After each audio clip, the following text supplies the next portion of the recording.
Had a conversation with a friend one day, and it was almost as if she was peeling an onion. And she really got to the core of my struggle with low self-esteem. And I had to admit, although I was the envy of other people, I really struggled with my esteem. There is a favor that comes when you carry yourself with a sense of dignity and pride. But I've got to be honest with you, it wasn't easy standing out. I wasn't comfortable with being different from other people. And so it wasn't until I began to love myself, without the designer labels, without the real cool clothes, that I really began to see that I am fearfully and wonderfully made. They make assumptions about you based on how you look. And although I believe that that's not fair, it is still a reality in life. Before people can trust you, they've got to get to know you. Don't allow people to box you in. Know that if your mind can conceive it, you can achieve it. So come on, let's take the limits off.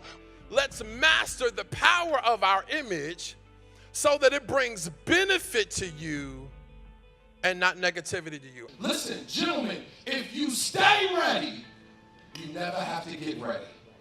Did y'all hear what I said? If you stay ready, you never have to get ready. You've got to get rid of fear.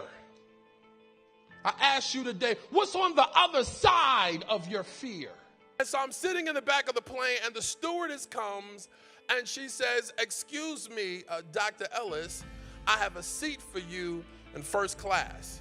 And so I says, "Oh, come on, please, sweetheart, don't play with my emotions like that. Don't walk me all the way to first class." And then this gentleman gets on the plane and says, "Excuse me, 1B is my seat." And then I have to be embarrassed walking all the way back to my seat in the back of coach. And so she says, "No, the plane isn't real full today." She said, "We got a lot of available seats here and there." And she said, "There's a seat available in first class." She says, "You know, I looked at your itinerary. I saw that you did have a coach ticket." But she said, "You look like you belong in first class." Man, I couldn't get my bags quick enough. I was walking to first class like George Jefferson. Listen, it's not always about money.